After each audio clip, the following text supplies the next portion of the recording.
Why people are calling, why channels are calling AMMA? ആര് വിളിച്ച എല്ലാരും അമ്മ അല്ല എന്തുകൊണ്ടായിരിക്കും എന്നാണ് ഞാൻ അല്ല നമ്മുടെ ഒരു ഫൺ ഇന്റർവ്യൂ മാറി അജു ഭയങ്കര സീരിയസ് ആയി. അത് എന്തുകൊണ്ടാന്ന് വെച്ചാൽ ഇന്ന് ചിലപ്പോൾ ഫൺ മിസ്റഡ് ആയി മാറാം.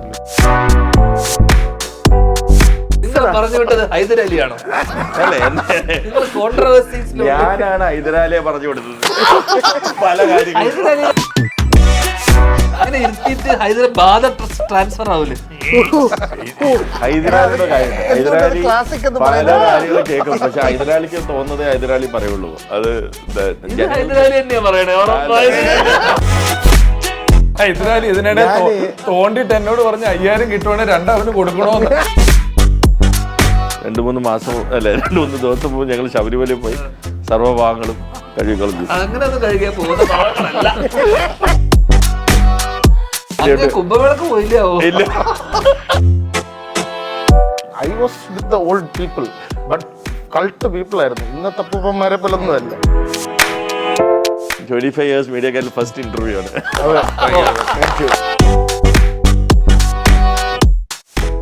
Ultra modern kitchen devices. ഒരു കിച്ചണിൽ വേണ്ട എല്ലാ ലേറ്റസ്റ്റ് ബ്രാൻഡുകളും ഇവിടെയുണ്ട്. ലോകോത്തര ബ്രാൻഡുകൾ, original products, wide range. MyG future. 4 പേര് ഇവിടെ ഇരിപ്പുണ്ട്. ആപ് കൈസേ ഹോ? ഇന്ന് നിങ്ങളുടെ അടുത്ത് സുഖമാണെന്ന് ചോദിക്കാൻ ഒരു സെലിബ്രിറ്റിയും ഒരു നിർമ്മാതാവ് ഇവിടെ എത്തിയിട്ടുണ്ട്. സെലിബ്രിറ്റിയും നിർമ്മാതാവും ഒരു നല്ല താരവും നല്ല നിർമ്മാതാവുമാണ്. 4 ചോദ്യം, ഓരോ ആൾക്കും ഓരോ ചോദ്യമാണ്. കൃത്യമായിട്ട് മറുപടി പറയണം. കൃത്യമായി മറുപടി ഇഷ്ടപ്പെട്ട ഈ സിനിമയുടെ നിർമ്മാതാവ് നിങ്ങൾക്ക് 5000 രൂപ. കൃത്യ മറുപടി തൃപ്തിയായാൽ 5000 രൂപ. ഞാൻ അംഗീകരിച്ചോ? 5000 രൂപ പിന്നെ ചോദിച്ചു അല്ല 5000 രൂപ വരും. അപ്പൊ നമുക്ക് ആ സെലിബ്രിറ്റി ഒന്ന് വിളിച്ചാലോ? ദേ എത്തിയിരിക്കുന്നു. ക്യാമറ വന്നോ? അപ്പൊ നമുക്ക് നോക്കാം. ഇത്രയും ചീപ്പായിട്ടൊരു ഇൻട്രോ എന്റെ ലൈഫിൽ എനിക്ക് കിട്ടിയിട്ടില്ല. എന്തായാലും 5000 രൂപയെങ്കിലും വില ഉണ്ടല്ലോ. സെലിബ്രിറ്റി നിർമ്മാതാവ്. അതെ, വെറും 5000 രൂപ. ഇത്ര ചീപ്പ്. എന്റെ ഹൈദരാലി ഇനി എന്നെ ആരും വിളിക്കത്തു പോലും ഇല്ല. എന്തായാലും ഭാഗ്യം. എന്നാലും ഹൈദരാലി ഇതിനിടെ തോണ്ടിട്ട് എന്നോട് പറഞ്ഞ് 5000 കിട്ടുവാണെങ്കിൽ 2 അവന് കൊടുക്കണോന്ന്. അതുകൊണ്ട് അതിന്റെ അപ്പൊ ഞാൻ കുറച്ചു നേരമായിട്ട് ഇവിടെ ഇരുന്നപ്പോ ഞാൻ ബോറടിച്ചപ്പോഴാണ് പറഞ്ഞത് 4 ചോദ്യങ്ങൾ എല്ലാം നമ്മുടെ സുഹൃത്തുക്കളാണല്ലോ. അപ്പൊ 4 ചോദ്യങ്ങൾ എനിക്ക് ചോദിച്ച് മുട്ടിയിട്ട് വയ്യ. അപ്പൊ 4 ചോദ്യങ്ങൾ. അതെ, മുതലാളി ഇവിടെ യാദൃശ്യമായിട്ട് നമ്മുടെ ഇന്റർവ്യൂ എടുക്കുന്ന ഹോട്ടലിൽ വന്ന് അതിനെ പാസ് ചെയ്ത് പോവായിരുന്നു. ഞാൻ പറഞ്ഞു വരുമ്പോ ഞാൻ ഏറ്റവും കൂടുതൽ പൈസ ഉണ്ടാക്കിയിട്ടുള്ള ഒരു സിനിമ എന്ന് പറയുന്നത് അടികപ്പേര കൂട്ടമണിയാണ്. അതിൽ 2 നായകന്മാരാണ് ഇവിടെ ഇരിക്കുന്നത്. അതായത് അല്ലേ വിനയാണ്. അപ്പൊ ഞാൻ വിനയനെ കണ്ടപ്പോ പറഞ്ഞു, എടാ മക്കളെ നമ്മൾ വീണ്ടും അപ്പൊ ഇവിടെ വന്നപ്പോ ഒരു നൊസ്റ്റാൾജിക് തീരുമാനം. അത് കഴിഞ്ഞ ആരും ഉണ്ടാക്കിയില്ലല്ലോ എന്ത് പൈസ. അജുവിനോട് ഞാൻ ചോദിച്ചില്ലല്ലോ, നിങ്ങളോടാ ചോദിച്ചത്. അത് കഴിഞ്ഞ ആരും പൈസ ഉണ്ടാക്കിയില്ലല്ലോ. അത് അല്ല ഞാൻ പറഞ്ഞ അടികപ്പേരന് ശേഷം ആരെങ്കിലും ഒരു പ്രൊഡ്യൂസർ പൈസ ഉണ്ടാക്കിയോ? അത് എന്റെ പടം ചെയ്തിട്ടോ?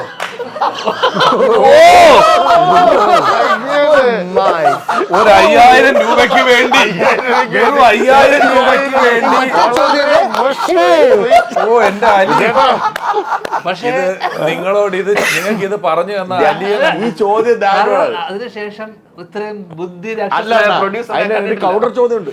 ആ കൗണ്ടർ ചോദ്യം ഉത്തരം പറയും ആളുണ്ട്. കഴിഞ്ഞ വർഷങ്ങൾക്ക് ശേഷം ഉണ്ടാക്കി ചേട്ടൻ ഉണ്ടാക്കി. മൾട്ടി സ്റ്റാർ അല്ലേ? മൾട്ടി സ്റ്റാർ അല്ലേ? ഇത് അവര് കണക്കാക്കിയിട്ടില്ല. ചോദ്യം വന്നില്ല. ശരി, ഇവനോട് ചോദ്യം. ശ്രീനിവാസൻ നായകനാവുന്ന 3ാമത്തെ പടമായിരുന്നല്ലോ നമ്മുടെ. നായകനല്ല, നായകനെ കെട്ടുന്ന 3ാമത്തെ പടമല്ല. 3ാമത്തെ പടമാണ് കപ്പിയായിരുന്നു. 2ാമത്തെ കടത്തില് ചേട്ടനല്ലേ നായകൻ? കുഞ്ഞിരാമൻ. ലാലു ഫാൻസ് ഒക്കെ ഇവിടെ ഉണ്ട്. കപ്പിയാരും കുഞ്ഞിരാമനും മൾട്ടി സ്റ്റാറാണ്. എന്തൊക്കെ പറഞ്ഞു. ശരി, എന്തൊക്കെ പറഞ്ഞാലും ടോട്ടൽ എത്ര ഹിറ്റ്? ടോട്ടൽ അങ്ങനെ നോക്കുമ്പോ പൈസ ഉണ്ടാക്കിയ എത്ര പടങ്ങള്? ഇത് ഞാൻ എന്റെ യൂട്യൂബ് ചാനൽ എന്റെ ചോദ്യം ഇതല്ല. നിങ്ങളുടെ യൂട്യൂബ് ചാനലിന്റെ റീച്ച് ഈ സംശയം എന്താണെന്നല്ലേ എനിക്ക് ഈ സംശയമുണ്ട്. കാരണം വെച്ചാ 10 മില്യൺ ആൾക്കാർ ഇത് കാണുന്നു, 10 ലക്ഷം പേര്, അവര് 100 രൂപ വെച്ച് കണ്ടിരുന്നെങ്കിൽ അങ്ങനെയാണ് ഇവിടുത്തെ എല്ലാ ഇന്റർവ്യൂ കൊടുക്കുന്ന എല്ലാവരുടെ സിനിമ വിജയിക്കണ്ടേ? ഇത് നെപ്പോട്ടിസത്തിന്റെ ഭാഗമാണോ? അതായത് ശ്രീനി ഏട്ടന്റെ മകനായതുകൊണ്ട് മാത്രം ഇയാൾ എന്നെങ്കിലും ഒരു ഇറ്റ് തരും എന്ന പ്രതീക്ഷയിൽ ഇങ്ങനെ പടങ്ങൾ തന്നുകൊണ്ട് മകനായതുകൊണ്ടാണോ വിജയേട്ടൻ എന്നെ വിളിച്ച്? അല്ല, വിനീത് ശ്രീനിവാസന്റെ ബ്രദർ ആയതുകൊണ്ട്. ഒരിക്കലും അല്ല. നിങ്ങളുടെ ഉള്ളിലെ ബിസിനസ്മാൻ, നിങ്ങളുടെ ഉള്ളിലെ ബുദ്ധിരാക്ഷസൻ, ഒരിക്കലും അതുകൊണ്ടല്ല. ഞാനിപ്പോ കമന്റ് ചെയ്തില്ല. ഞാൻ പറഞ്ഞു വരുന്ന പോയിന്റ് അപ്പൊ ഒരിക്കലും ഈ വരുന്ന പ്രൊഡ്യൂസേഴ്സ് ഒക്കെ ശ്രീനിവാസന്റെ മോനായതുകൊണ്ട് വരൂ, നിങ്ങൾക്ക് ഞാനൊരു സിനിമ തരാം എന്ന് പറഞ്ഞുകൊണ്ട് ഒരിക്കലും വരില്ലല്ലോ. എന്റെ അച്ഛൻ ഇന്നേ വരെ ഒരു സിനിമയെ എന്നെ റെക്കമെൻഡ് ചെയ്തിട്ടില്ല. എനിക്ക് ചോദിക്കണമെന്നുണ്ടായിരുന്നു, എന്നെങ്കിലും ശ്രീനിയേട്ടൻ ഏതെങ്കിലും, അപ്പം പല നടന്മാരും അവരുടെ മകനെ ആക്ട് ചെയ്യണം നിങ്ങൾ പറഞ്ഞ് വിളിക്കാറുണ്ട്. ശ്രീനിയേട്ടൻ ഏതെങ്കിലും ഒരു ഡയറക്ടർ വിളിച്ചിട്ട് ധ്യാനെ അഭിനയിപ്പിക്കണം എന്ന് പറഞ്ഞിട്ടുണ്ടോ? വിജയേട്ടൻ അറിയാവുന്ന ശ്രീനിവാസൻ, എനിക്കറിയാവുന്ന ശ്രീനിയേട്ടൻ വിളിക്കില്ല. അത്രേ ഉള്ളൂ അതിന് ഉത്തരം. ഇതുവരെ ആരെയും വിളിച്ച ചരിത്രമില്ല. നിങ്ങൾ ആരോടെങ്കിലും പറഞ്ഞിട്ടുണ്ടോ? അതായത് ശ്രീനിയേട്ടനോട്, അതായത് അച്ഛാ ഇന്ന ഡയറക്ടറിന്റെ പടത്തിൽ വിളിക്കില്ല എന്ന് അറിയുമ്പോ നമ്മൾ എന്തിനാണ്? എന്നാലും ഒന്ന് റിക്വസ്റ്റ് ചെയ്തിട്ടുണ്ടോ? ഒരിക്കലും ഇല്ല, ചെയ്തിട്ടില്ല. കാരണം അങ്ങനെ ഒരു ബന്ധം ഞങ്ങൾ തമ്മിൽ ഇല്ല. ഞങ്ങൾ അങ്ങനെ, ഞാൻ ഇതുവരെ പുള്ളിയുടെ അടുത്ത് ഒരു കാര്യത്തിന് ഇന്നേ വരെ ആവശ്യപ്പെട്ടിട്ടില്ല. ചേട്ടനോട് പറയണമെന്ന് പറഞ്ഞിട്ടുണ്ടോ? ഇല്ല. ചേട്ടനോട് ഞാൻ ഇന്ന് തിര പോലും ഞാൻ ഏട്ടനോട് ചോദിച്ചിട്ടില്ല. ഇല്ല, കാരണം എനിക്ക് സിനിമ വലിയ ഇവൻ എങ്ങനെയെങ്കിലും ഒന്ന് നന്നായിക്കോട്ടെ ഒന്നുമല്ല. എനിക്ക് സിനിമയിൽ വരണം എന്നോ സിനിമയിൽ എന്തെങ്കിലും ആവണം എന്നോ ആഗ്രഹിച്ച് ഇവരെ പോലെ ഇവർക്കൊക്കെ എന്തൊക്കെ പറയാൻ അങ്ങനെ ആഗ്രഹമുണ്ട്. നിങ്ങൾക്ക് അങ്ങനെ ഒരു ആഗ്രഹം? എനിക്ക് അങ്ങനെ ആഗ്രഹം ഉണ്ടായിരുന്നില്ല. പിന്നെ നിങ്ങൾക്ക് എന്ത് ചെയ്യാനാണ്? അല്ല, നിങ്ങൾക്ക് സത്യത്തിൽ എന്ത് ചെയ്യാനായിരുന്നു? ഒന്നും ഇത് ജനങ്ങൾക്ക് അറിയണമെന്ന് ആഗ്രഹം, റെസ്റ്റ് എടുക്കണമെന്നായിരുന്നു ആഗ്രഹം. ചോദിച്ചു. ഇദ്ദേഹത്തിന് അറിയാം, പുള്ളി സിനിമയിൽ ആഗ്രഹിച്ചു വന്ന രമേശ് ചേട്ടന് ഇതേപോലെയൊക്കെ ആഗ്രഹങ്ങൾ ഉണ്ടായിട്ടുണ്ടാവും. ഞാൻ സിനിമ ആഗ്രഹിച്ചിട്ടേ ഇല്ല. അല്ല, ഞാൻ ചോദിക്കണേ, സത്യസന്ധമായിട്ട് ജനങ്ങളോട് പറയും, നിങ്ങൾക്ക് എന്ത് ചെയ്യാനായിരുന്നു ആഗ്രഹം? എനിക്കൊന്നും ചെയ്യാൻ ആഗ്രഹമില്ല. പിന്നെ നമ്മൾ എന്തിനാണ് ഇതൊക്കെ ചെയ്യുന്നത്? വെറുതെ സമാധാനത്തിൽ ഇരിക്കാൻ, ഭക്ഷണം കഴിക്കാൻ, ഇത് ഈ സൗകര്യം എനിക്ക് പ്രൊവൈഡഡ് ആയിരുന്നു ഫുൾ ടൈം. പക്ഷേ ഞാൻ പറയട്ടെ, ഞാൻ ധ്യാനോട് ഉള്ള ചോദ്യം ചോദിച്ചപ്പോൾ ഞങ്ങൾ തമ്മിലുള്ള ബന്ധം വെച്ച് അങ്ങനെ പല തമാശ പറയും. പക്ഷെ എനിക്കറിയാവുന്ന Dhyan is A brilliant actor. അതായത് നിങ്ങൾക്കുള്ള ഹ്യൂമർ സെൻസ് ഇന്നുള്ള പല ന്യൂ ജനറേഷൻസിന് ആക്ടേഴ്സിനും ഇല്ലെന്നുള്ളത് ഞാൻ എഴുതി വെച്ച് തരാം. കാരണം അടികപ്പിയാരെ കൂട്ടമടിയിൽ ഞാനത് കണ്ടതാണ്. അപ്പം അത് നിങ്ങളുടെ ലേസിനെസ് ആണോ ആ പ്രശ്നം എന്നുള്ളതാണ് എൻ്റെ ചോദ്യം. അതിലേക്ക് എത്താൻ വേണ്ടിയിട്ടാണ്. പറയാൻ പറ്റില്ല. 4 വർഷത്തിൽ ഏറ്റവും കൂടുതൽ മലയാളത്തിൽ സിനിമ ചെയ്ത, ഇന്ത്യൻ സിനിമ ചെയ്ത ആള് ഞാനായിരിക്കും എണ്ണം നോക്കുമ്പോ. അപ്പൊ ഞാൻ എങ്ങനെയാണ് ലേസി ആവുന്നത്? ആ ലേസിനെസ് അല്ല ഞാൻ പറയണത്. പിന്നെ കോൺട്രിബ്യൂഷൻ കൊടുക്കുന്നുണ്ടോന്നല്ല. നിങ്ങൾ അടി കപ്പിയാരെ കൊടുത്ത കോൺട്രിബ്യൂഷൻ നിങ്ങൾ ഈ പടത്തിലെല്ലാം കൊടുത്തിട്ടുണ്ടോ? നിങ്ങൾക്ക് അടിച്ചു പറയാൻ പറ്റുമോ? 100%. അതിനകത്ത് മൈന്യൂട്ട് റിയാക്ഷൻസ് ഉണ്ട്. ഞാൻ കണ്ടത് 100% ജസ്റ്റിസ് ചെയ്യുന്നുണ്ടോ? ഇല്ല. എന്താ അത് അങ്ങനെ നിയമമുണ്ടോ അങ്ങനെ ചെയ്യണമെന്ന്? വേറൊരാളുടെ എനിക്ക് അഭിനയത്തോട് അന്ന് ഞാൻ കമ്പയർ ചെയ്യുന്ന സമയത്തും എനിക്ക് എന്റെ അഭിനിവേശം കൊണ്ടോ ആഗ്രഹം കൊണ്ടോ ഒന്നുമല്ല, എന്നെ ഇൻവോൾവ് ചെയ്യിപ്പിച്ചു. വിജയേട്ടൻ തന്നെ എന്നോട് ഇൻവോൾവ് ചെയ്യിപ്പിച്ചു. അത്തരത്തിൽ എന്നെ ഡയറക്റ്റായിട്ട് പ്രൊഡ്യൂസേഴ്സോ ഡയറക്ടേഴ്സോ എല്ലാ സിനിമയിലും ഇൻവോൾവ് ചെയ്യിപ്പിക്കില്ല. ഇത് ഞാൻ പറഞ്ഞത് കംപ്ലീറ്റ് ചെയ്തില്ല. എല്ലാ സ്ഥലത്തും നമുക്ക് ആ ഫ്രീഡം ഇല്ല. എനിക്ക് ആ ഫ്രീഡം കമ്പയറിൽ കിട്ടി. കാരണം നമ്മൾ സ്ക്രിപ്റ്റ് ഡിസ്കസ് ചെയ്തു, നമ്മൾ സ്ക്രിപ്റ്റ് റീഡിംഗ് ഇരുന്നു, ഓർമ്മയില്ലേ? നമ്മള് സ്ക്രിപ്റ്റ് എഡിറ്റ് ചെയ്തു. എല്ലാവരും അത് തരാറില്ല. എല്ലാവരും അത് ആവശ്യപ്പെടാറില്ല. അത് തന്നാൽ തീർച്ചയായിട്ടും ചോദിച്ചു നോക്ക്. ഞാൻ എത്രയോ പടങ്ങൾ ഇടപെട്ട് പടങ്ങളുണ്ട്, അദ്ദേഹത്തിന് അറിയാം. നദികൾ സുന്ദരി. അപ്പൊ നിങ്ങളോട് വരുന്ന ഡയറക്ടേഴ്സ്, നിങ്ങളുടെ ഉള്ളിലെ ഡയറക്ടർ, നിങ്ങളുടെ ഉള്ളിലെ സ്ക്രീൻ പ്ലേ റൈറ്റർ, നിങ്ങളുടെ ഇവിടെ സ്റ്റോറി റൈറ്ററിനെ കൂടെ അക്സെപ്റ്റ് ചെയ്ത് നല്ലൊരു സ്റ്റോറിയിലേക്ക് വന്നാൽ ചിലപ്പോ ഈ പറയുന്ന സാധനങ്ങളെല്ലാം മാറി വേറൊരു ലെവലിലേക്ക് വന്നേക്കാം എന്നാണോ പറയുന്നത്? അതും താല്പര്യം അങ്ങനെയല്ല. സിനിമ എപ്പോഴും നമുക്ക് പറയാൻ പറ്റില്ല അതിന്റെ സിനിമയുടെ ഫേറ്റ്. ഞാനിപ്പോ ഇതൊക്കെ ചെയ്തു, കഷ്ടപ്പെട്ടു, ഇതൊക്കെ ചെയ്തു കഴിഞ്ഞാൽ നമുക്ക് അതിന്റെ ഫേറ്റ് ഒരിക്കലും പറയാൻ പറ്റില്ലല്ലോ. സിനിമ അൾട്ടിമേറ്റ്ലി വിജയേട്ടൻ അറിയാവുന്നത് ഗാമ്പിൾ ആണ്. സക്സസും ഫെയിലിയറും I don't believe it's a gamble. I think it's 80% of hard work and the rest is still gone. there is a gamble. In case of fire, please don't use elevators. അത് already അടിച്ചു പരിപാടി. ഞാൻ English അപ്പം Gamble in the sense തിയേറ്ററിൽ ഇറങ്ങുമ്പോൾ വെച്ച Gamble എന്നാ ഞാൻ ഉദ്ദേശിച്ചത്. വെച്ചാൽ യു നെവർ നോ അത് സക്സസ് ആവോ. അമ്മയിലെ മെമ്പറാണോ? ആണ് ആണ്. ആണ്. AMMA എന്ന് വിളിക്കുന്നതിനെ കുറിച്ച് എന്താണ് അഭിപ്രായം? AMM എന്ന് വിളിച്ചാലും അമ്മ എന്ന് വിളിച്ചാലും ഒരു കുഴപ്പമില്ല. അതെന്താണ്? ഫിയോക്കിനെ ഫിയോക്ക് എന്ന് വിളിക്കാം, കിഫ്ബിനെ കിഫ്ബി എന്ന് വിളിക്കാം. എന്നെ ബാധിക്കുന്ന അങ്ങനെയല്ല ഞാൻ ചോദിക്കണേ, അമ്മയുടെ മെമ്പർ എന്നുള്ള രീതിയിൽ ഞാനും അമ്മയുടെ മെമ്പറാണ്. അതെ, അമ്മയെ AMMA എന്ന് വിളിക്കുന്നതുകൊണ്ട് എനിക്ക് അഭിപ്രായം. അത്തരത്തിൽ നമ്മൾ അബ്രിവിയേഷൻസിന് സാധാരണ AMMA എന്നൊക്കെ വിളിക്കും. നമുക്കതിനെ കൂട്ടിച്ചേർത്ത് അമ്മ എന്ന് വിളിക്കാം, അതിൽ ഒരു തെറ്റുമില്ല. അല്ല, ഞാൻ പറയണേ കിഫ്ബിനെ കിഫ്ബി എന്ന് വിളിക്കുന്നു. അതെ, അബ്രിവിയേഷൻസിന് അങ്ങനെയല്ലേ നമ്മൾ വിളിക്കുക ഇംഗ്ലീഷ്.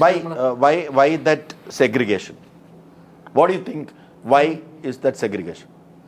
അതായത് കിഫ്ബിനെ കിഫ്ബി എന്ന് വിളിക്കും, ഫെഫ്കെനെ ഫെഫ്കെ എന്ന് വിളിക്കുന്നു, ആൻഡ് ഫിയോക്കിനെ ഫിയോക്ക് എന്ന് വിളിക്കുന്നു. Why when it comes to അമ്മ AMMA? What is your immediate reaction to that? What is the immediate? Why people are calling? Why channels are calling AMMA? ആര് വിളിച്ച എല്ലാവരും അമ്മ. അല്ല അതിനെക്കുറിച്ചുള്ള ഒരു ഡിസ്കഷൻ നടക്കുന്നുണ്ട്, അതുകൊണ്ടാണ് ചോദിച്ചത്. Why they are calling എന്ന് വെച്ചാൽ എന്നോട് ചോദിച്ചു കഴിഞ്ഞാൽ അല്ല, എന്തുകൊണ്ടായിരിക്കും എന്നാണ് ഞാൻ കൂട്ടി വായിക്കാൻ അറിഞ്ഞൂടാത്തോണ്ട് അതായിരിക്കും. കൂട്ടി വായിക്കാൻ അറിഞ്ഞൂടാത്ത ചാനലുകൾക്ക് അങ്ങനെ പറയാം. കറക്റ്റ് ആണ്. പറഞ്ഞു വിട്ടത് ഹൈദരാലിയാണോ? അല്ലേ, ഞാനാണ് ഹൈദരാലിയെ പറഞ്ഞു കൊടുത്തത് പല കാര്യങ്ങളും. ഹൈദരാലിയിലെ ഇങ്ങനെ ഇരുത്തിയിട്ട് ഹൈദരാബാദ് ട്രാൻസ്ഫർ ആവൂലേ? ഹൈദരാലിയുടെ കാര്യം, ഹൈദരാലി പല കാര്യങ്ങൾ കേൾക്കും, പക്ഷെ ഹൈദരാലിക്ക് തോന്നുന്നതേ ഹൈദരാലി പറയുള്ളൂ. അത് ഹൈദരാലി തന്നെയാ പറയണേ. നിങ്ങൾ എന്തുകൊണ്ട് ഞാൻ മറ്റേ പേരുകളൊന്നും പറയല. വിഷു എന്തോ സ്വാമി ശരണം 2-3 മാസം അല്ലെ 2-3 ദിവസം മുമ്പ് ഞങ്ങൾ ശബരിമലയിൽ പോയി സർവ്വഭാഗങ്ങളും കഴുകിക്കളഞ്ഞു. അങ്ങനെയൊന്നും കഴുകിയാ പോകുന്ന ഭാഗങ്ങളല്ല. എല്ലാവരുമായിട്ട് പറയാം, ഞാനും പിഷാരടിയായിട്ട് കുംഭമേളക്ക് പോയില്ലോ. ഇല്ല, ഞാൻ ശബരിമല മല കയറുമ്പോഴും ചോദിക്കണമെന്ന് വെച്ച ചോദ്യമാണിത്. എന്താണത്? നിങ്ങൾ ഭയങ്കര സുന്ദരനാണ്, നിങ്ങൾക്ക് അറിയാലോ അത്. അതായത് ഞങ്ങളുടെ ശബരിമലയുടെ ഒരു ഫോട്ടോ ഞാൻ പോസ്റ്റ് ചെയ്തപ്പോൾ നോർത്ത് ഇന്ത്യയിൽ നിന്ന് ഒരാൾ എനിക്ക് മെസ്സേജ് അയക്കുകയാണ്. Who is this good looking man? എനിക്ക് ഇവിടെ മാത്രമല്ല, അപ്പൊ ഞാൻ പറഞ്ഞു ശബരിമലയിലെ PRO ഓഫീസിലെ സെക്യൂരിറ്റിയാണ്, ഞങ്ങളെ തൊഴിക്കാൻ കൊണ്ടുപോയ ഇയാളാണെന്ന് പറഞ്ഞു. Still I want to meet എന്ന്. ഇത് ആൺകുട്ടിയാണോ പെൺകുട്ടിയാണോ? പെൺകുട്ടി. അപ്പൊ ഞാൻ വളരെ ഇതായിട്ട്, അപ്പൊ ഞാൻ ഇതെങ്ങനെയാണ് അപ്പൊ ഞാൻ നിങ്ങളോട് ചോദിക്കട്ടെ, ഒറ്റ ചോദ്യം. നിങ്ങളോട് എത്ര പേര് ചോദിച്ചെന്നറിയാം. നിങ്ങള് ഭയങ്കര സുന്ദരനാണ്.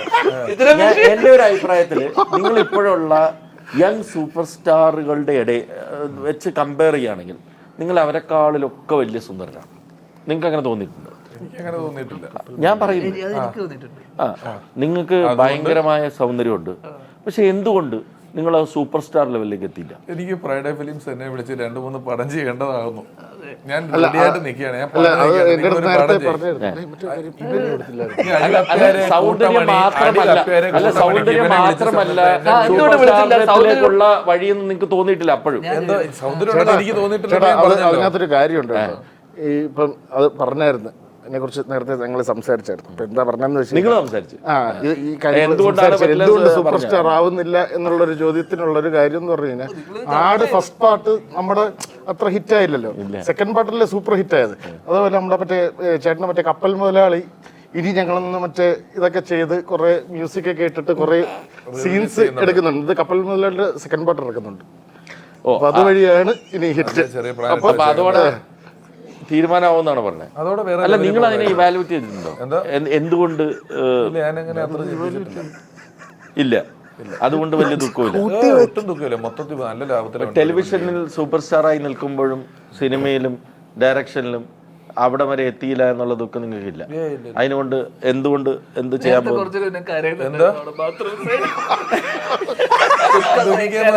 നല്ല ലാഭത്തിലെ വണ്ടി ഓടിക്കൊണ്ടിരിക്കും.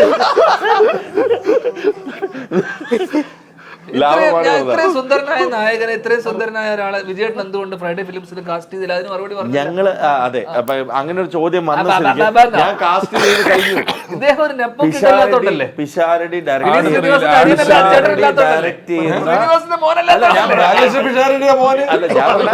പിഷാരുടെ കഴിവുകളെ തിരിച്ചറിഞ്ഞുകൊണ്ട് ഞാൻ പിഷാരടി ഡയറക്ട് ചെയ്യുന്ന പടം പ്രൊഡ്യൂസ് ചെയ്യാൻ തീരുമാനിച്ചിരിക്കുന്നു. അഭിനയ സൂപ്പർ സ്റ്റാർ നായകനായിട്ട് എന്തുകൊണ്ട് ഫ്രൈഡേ ഫിലിം ഹൗസ് പിഷാരടി എന്ന് പറഞ്ഞ നടനെ ഉപയോഗിച്ചില്ല? ഞാൻ അന്ന് അടികപ്പേര് മാറി OTT പടം എടുക്കണില്ല. അപ്പൊ OTT സൂപ്പർ സ്റ്റാറാണോ പിഷാരടിച്ചത്? അന്നൊക്കെ OTT ഭയങ്കരമായിട്ട് ബാക്ക് ചെയ്തിരുന്നു. നമ്മൾ എന്ത് പറഞ്ഞാലും അവര് കേൾക്കുമായിരുന്നു. ഇപ്പൊ ആരും കേൾക്കുന്നില്ല. അന്നും എടുത്തില്ലല്ലോ. എന്നിട്ട് അന്നെന്താ എടുക്കായിരുന്നു? ആ റിസ്ക് ഒക്കെ നമ്മൾ എടുക്കുന്നേ. അജു അപ്പൊ ദർശനോട് ചോദിക്കാം. മുകേഷ് ഏട്ടന്റെ വരുമാനാണ് അല്ലേ? അപ്പൊ ഞാൻ ധ്യാനോട് ചോദിച്ച അതേ ചോദ്യം. ഭയങ്കര സൗന്ദര്യമുണ്ട്, ബോഡിയുണ്ട്. മുകേഷ് ഏട്ടൻ ആരോടും നിങ്ങൾ അഭിനയിക്കണമെന്ന് വിളിച്ചു പറഞ്ഞിട്ടില്ലേ? ഇല്ല, പറഞ്ഞിട്ടില്ല. എന്തുകൊണ്ട് പറഞ്ഞില്ല? നിങ്ങൾ നമ്മുടെ വീട്ടിലാരും പറയാറില്ല. അതുകൊണ്ടല്ലേ അവരൊക്കെ എങ്ങനെ ഇരിക്കുന്നത്? ഇപ്പൊ അമ്മേനെ കണ്ടു ഇല്ലെങ്കിൽ അവരൊക്കെ ഏത് ലെവലിലെത്തണ്ടേ? അമ്മ, ഞാൻ അമ്മേനെ വിളിച്ചിരുന്നു. ഗംഭീര അഭിനയമാണ് പൊന്മാനിൽ കാഴ്ചവെച്ചത്. എല്ലാവർക്കും ദർശന്റെ അമ്മയാണെന്ന് പോലും അറിയോ? അതാണ്, അതായത് മുകേഷ് ചേട്ടൻ ഒരിക്കലും അങ്ങനെ ഒരു O മാധവൻ സാറിന്റെ കുടുംബം, അത് എല്ലാവരും ആക്ടേഴ്സാണ് എന്നുള്ള ഒരു സാധനം ഒരിക്കലും മലയാള ഇൻഡസ്ട്രിക്ക് അറിയുന്നുണ്ട്. അപ്പം അമ്മാവൻ്റെ ഒരു ട്രഡീഷൻ, അല്ലെങ്കിൽ ഇങ്ങനെ മൂവ് ചെയ്യണം, അമ്മാവൻ നിങ്ങളെ ഒരു രീതിയിലും ഹെൽപ്പ് ചെയ്തിട്ടില്ലെന്നാണ് പറയുന്നത്. അല്ല, ഹെൽപ്പല്ല, അത് മാമൻ്റെ അല്ല, എൻ്റെ അമ്മയുടെയും കുഴപ്പമില്ല. എൻ്റെ ഇപ്പം ലോമധവൻ, ഞാൻ പുള്ളിയുടെ കുഴപ്പമില്ല. പുള്ളി ഞാൻ കുട്ടിക്കാലത്ത് അച്ഛനും അമ്മയും നാടകം അഭിനയിക്കാൻ പോകും. അപ്പം ഞാൻ ഒറ്റയ്ക്കായിരിക്കും വീട്ടിൽ. അപ്പം എന്നെ നോക്കുന്നത്. അപ്പം എന്ത് ചെയ്യൂ? ഞാൻ മാറിയിരുന്ന് കരയും. രാവിലെ സിപ്പപ്പ് പോലെ കിട്ടാതെ കരഞ്ഞിട്ടുള്ള എത്ര ദിവസങ്ങളോട്ട് നോക്കുന്നത്. അല്ല, ഞാൻ എൻ്റെ അച്ചാച്ചൻ്റെ കൂടെ ആയിരുന്നു. അച്ചാച്ചനും പിന്നെ അമ്മൂമ്മയുടെ അമ്മയുണ്ടായിരുന്നു വർഗിമ. അപ്പൊ I was with the old people, but cult people ആയിരുന്നു. ഇന്നത്തെ അപ്പൂപ്പന്മാരെ പോലൊന്നും അല്ല. വൈകിട്ട് എല്ലാ ദിവസവും മറ്റേ ഇതിന് എന്തെങ്കിലും മീറ്റിംഗ് കാണും, അത് പോവും. തിരിച്ചു വരുമ്പോൾ ഒറ്റ ഒരു ഡിമാൻഡേ ഉള്ളൂ, പൊറോട്ട ഇറച്ചി വാങ്ങിച്ചു തരണം. അത് മസ്റ്റായിട്ട് അച്ചാച്ചൻ വാങ്ങിച്ചു. എവിടുന്നാണെങ്കിലും അന്നത്തെ പൊറോട്ട ഇറച്ചി എന്നൊക്കെ പറഞ്ഞാൽ അതിൻ്റെ മറ്റേ ഇലക്കകത്ത് പൊറോട്ട വെച്ചിട്ട് ഇറച്ചി ഇട്ടിട്ട് വല്ല ഇതൊക്കെ അടച്ച ആവിയിൽ. ഇപ്പോഴത്തെ മറ്റേ കിഴി പൊറോട്ടയൊന്നുമല്ല, ഒറിജിനൽ സാധനം. അപ്പൊ അത് കഴിച്ചാൽ ഞാൻ ഇത്രയും വളർന്നത്. അതിന്റെ ഇടയിൽ എനിക്ക് ചാൻസ് വഹിക്കാൻ മറന്നു, സിനിമയിൽ അഭിനയിക്കാൻ മറന്നു, എന്തൊക്കെ മറന്നു. ഇപ്പോഴാണ് എനിക്കൊരു ബോധം വന്നത്. എനിക്കൊരു ബോധം മറന്നിട്ട് സിനിമയിലേക്ക് ഇനിയിപ്പോ എന്തായാലും അഭിനയിച്ചിട്ടുള്ളൂ ബാക്കി കാര്യം. അത്രേ ഉള്ളൂ. അതുകൊണ്ടിപ്പോ ഞാൻ പൊറോട്ട അടിക്കാറില്ല. അജു, 2010 നമ്മൾ ഡ്രീം ഹോട്ടലില് ഫോർവേഡ് മാഗസിന്റെ നിവിൻ പോളി, ഈഷ തൽവാർ എല്ലാവരും നമ്മുടെ പടത്തിന്റെ 2012 അല്ലേ? 12 അന്ന് അജു എന്നോട് ഒരു ചോദ്യം ചോദിച്ചു, ചേട്ടാ ഞാൻ എങ്ങനെയാണ് സിനിമയില് ചെയ്യേണ്ടതെന്ന്. ഇന്ന് അജു സാറ്റിസ്ഫൈഡ് ആണ്? തീർച്ചയായിട്ടും. റോൾസ് കിട്ടിയത് വെച്ചിട്ട് എൻ്റെ കരിയറിൻ്റെ തുടക്കത്തിൽ അന്ന് വിജയേട്ടൻ ഇമ്മീഡിയറ്റ്ലി എനിക്ക് തന്ന സിനിമയാണ് സക്രിയയുടെ ഗർഭിണികൾ. കിളിപോയി നായകനാണ്. കാര്യം അത് ആക്ച്വലി ഗംഭീര ഒരു സിനിമയാണ് സക്രിയയുടെ ഗർഭിണികൾ. അതില് സ്റ്റേറ്റ് അവാർഡ് കിട്ടിയ എത്രയോ 2 സ്റ്റേറ്റ് അവാർഡ്. അല്ല, ഞാൻ ചോദിക്കണമെന്ന്, അന്ന് അജു നമ്മളെല്ലാവരും നിവിനുണ്ട്, അന്ന് അജുവിന്റെ ഫസ്റ്റ് നിവിന്റെ കവർ ഇഷയായിട്ട് ഷാനിഷാക്കി എടുത്ത് ഫോർവേഡ് മാഗസിന്റെ കവറിന് ലോഞ്ച് ചെയ്തത്. ഇന്ന് അജു പ്രൊഡ്യൂസറാണ്, ഇന്ന് അജു സ്റ്റോറി റൈറ്ററാണ്, കോ റൈറ്ററാണ് അല്ലേ? എത്ര സിനിമകളിൽ അഭിനയിച്ചു? 140+ സിനിമകളിൽ അഭിനയിച്ചു. 2012 തൊട്ട് 12 വർഷത്തിൽ 140 സിനിമകളിൽ അഭിനയിച്ചു, സിനിമ പ്രൊഡ്യൂസ് ചെയ്തു. You from what I've seen in you don't A transition. ഞാൻ കഴിഞ്ഞ കുറേ അജുവിൻ്റെ ഇൻ്റർവ്യൂസ് ഫോളോ ചെയ്യുമ്പോൾ അജു ഭയങ്കര സീരിയസ് ആയിട്ടുള്ള, ഭയങ്കര വ്യക്തമായിട്ടുള്ള കാര്യങ്ങൾ പറയുന്ന, പഠിച്ചിട്ട് കാര്യങ്ങൾ പറയുന്ന. Are you trying to change the way you see things, or the opinion or your perception about Aji Varghese as a very serious person? Is that going to help you in acting in any ways? Because you have done comedy characters. നിങ്ങൾ comedy characters ചെയ്ത് വന്നിട്ട് നിങ്ങൾ ഒരു track പിടിച്ച് വന്ന് നിങ്ങളുടെ comedy ഇഷ്ടപ്പെടുന്ന ഒരു ആക്ടേഴ്സിന് വരുമ്പോഴാണ് നിങ്ങൾ ഷിഫ്റ്റ് ചെയ്തിട്ട് നിങ്ങളുടെ പേഴ്സണാലിറ്റി നിങ്ങൾ ഭയങ്കര സീരിയസ് ആയിട്ട് നിങ്ങൾ ചെയ്ത കഥാപാത്രങ്ങൾ വളരെ സീരിയസ് ആയിട്ട് വേറൊരു രീതിയിൽ ഫോക്കസ് ചെയ്ത് നിങ്ങൾ പോകുന്നത്. This is A strategy. Because ഞാൻ അന്ന് പറഞ്ഞ ഒരു കാര്യമുണ്ട്. ഞാൻ അന്ന് പറഞ്ഞത് നിങ്ങൾ എല്ലാം ചെയ്യും. നിങ്ങൾ എല്ലാം ചെയ്ത് നിങ്ങളുടെ 4 വടങ്ങളിൽ 1 വർക്കാവും എന്ന് പറയുന്നത് നിങ്ങൾ മാറ്റി നിങ്ങൾ വേറൊരു സ്ട്രാറ്റജിയിലേക്ക്. ഞാൻ കഴിഞ്ഞ കുറേ ഇൻ്റർവ്യൂവിൽ പഠിക്കും അജു വളരെ what you are, because I know you are an educated person, you are studied. അങ്ങനെയുള്ള വളരെ ഫോക്കസ്ഡ് ആയിട്ടുള്ള ഒരു ഇൻ്റർവ്യൂസും കാര്യങ്ങളുമാണ് നിങ്ങൾ കൊടുത്തുകൊണ്ടിരിക്കുന്നത്. അതെന്താണ് എന്നുള്ളത് സിനിമയുടെ ഇന്റർവ്യൂസ് നോക്കുകയാണെങ്കിൽ വിജയേട്ടാ, ഇന്ന് ഇന്റർവ്യൂസ് ഒരു വലിയ ഉത്തരവാദിത്ത ഭാരമാണ്. അതൊരു ജോലിയായി. നമ്മൾ എന്ത് പറയുന്നു, ഓരോ വാക്കും നോക്കിലും കാര്യത്തിലും നമ്മൾ ചാൻസ് ഉണ്ട്. അതിനെ നമ്മളെ സോഷ്യൽ മീഡിയ എങ്ങനെ എന്ത് രീതിയിൽ you have to be more careful in it. അതെ. അപ്പൊ അതുകൊണ്ട് തന്നെ എനിക്ക് അങ്ങനെ ഭയങ്കര പേഴ്സണൽ എക്സ്പോഷർ താല്പര്യമുള്ള ആളല്ല. സോ എനിക്ക് ഇന്റർവ്യൂ സ്റ്റാർ അല്ലെങ്കിൽ ഒരു ഇന്റർവ്യൂ സ്റ്റാർ അങ്ങനെ ഞാൻ അങ്ങനെ അല്ല ഉദ്ദേശിച്ചത്. അങ്ങനെ ഇന്റർവ്യൂ കൗണ്ടേഴ്സ് അങ്ങനെ ഒരു PR ഞാൻ ആഗ്രഹിക്കുന്നില്ല ബേസിക്കലി. അല്ല, നമ്മുടെ ഒരു ഫൺ ഇന്റർവ്യൂ മാറി അജു ഭയങ്കര സീരിയസ് ആയി. അതെന്തുകൊണ്ടാന്ന് വെച്ചാൽ ഇന്ന് ചിലപ്പോൾ ഫൺ മിസ്റെഡ് ആയി മാറാം. അതുകൊണ്ടാണ് പഴയ ഫ്രീഡം ഇന്നില്ല. നമ്മൾ എന്തെങ്കിലും കയറി പറഞ്ഞു കഴിഞ്ഞാൽ അത് ആരെങ്കിലുമൊക്കെ ഹേർട്ടായി കഴിഞ്ഞാൽ പക്ഷെ അത് അജുവിന്റെ സിനിമ ക്യാരക്ടറിനെ അഫക്ട് ചെയ്തിട്ട് അജുവിന് തോന്നുന്നുണ്ട്. അത് ഡെഫിനറ്റ്ലി സ്റ്റാർട്ട് ചെയ്തത് വിജയേട്ടൻ്റെ സിനിമ, മിഥുന്റെ സിനിമ. അതെ, നമ്മൾ ക്യാരക്ടർ മാറ്റി പിടിച്ചത് സ്ക്രീനില്ല, അത് എക്സ്പെരിമെന്റിലാണ്. നമുക്ക് മിക്സ് ആൻഡ് മാച്ച് ചെയ്യണം. പക്ഷെ ഇതിൽ ഈ ഒരു നമ്മൾ ഇന്റർവ്യൂസിലാ സേഫ്റ്റി എടുക്കുന്നത് ഇതുകൊണ്ടാണ്.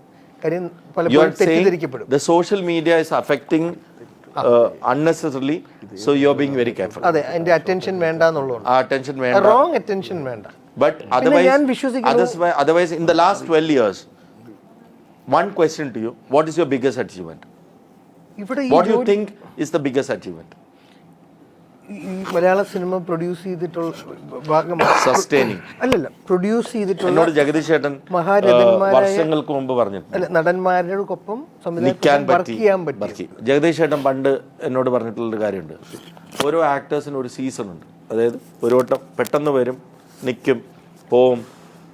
ഒരു 2 സീസൺ അല്ലെങ്കിൽ 3 സീസൺ നിൽക്കാൻ പറ്റുന്നവരാണ് റിയൽ ആക്ടേഴ്സ്. ബിക്കോസ് അവരെ ജനങ്ങൾ ഇഷ്ടപ്പെടുന്നു, അവരെ വീണ്ടും കാണാനാകുന്നു. ചിലപ്പം താഴേക്ക് പോവാം, വീണ്ടും മേളിലേക്ക് വരാം, ഒന്ന് താഴേക്ക് പോവാം, വീണ്ടും മേളിലേക്ക് വരാം. പക്ഷേ ഒരു 3 സീസൺ നിൽക്കാൻ പറ്റിയാൽ ഇവരാണ് ദ ഗ്രേറ്റസ്റ്റ് ആക്ടേഴ്സ് എന്ന് പറയുന്ന പോലെയാണ് ഈ പറയണത്. നമ്മൾ വെറൈറ്റി റോൾസ് എടുക്കുന്നു.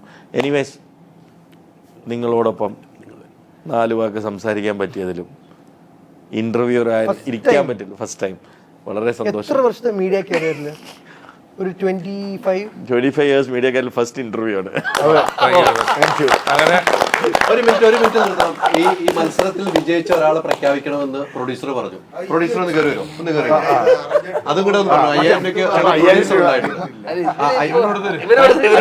എല്ലാവരും ഒരേപോലെ ആ കൗണ്ടർ AM എന്ന് പറഞ്ഞതിൽ കൂട്ടി വായിക്കാൻ അറിയാത്തവർക്കാണ് നിങ്ങളാണ് ഈ മത്സരത്തിൽ വിജയിച്ചിരിക്കുന്നത്. ഈ മത്സരത്തിൽ വിജയിച്ചത്. അപ്പൊ 5000 രൂപ ഗൂഗിൾ പേ. ഓക്കെ.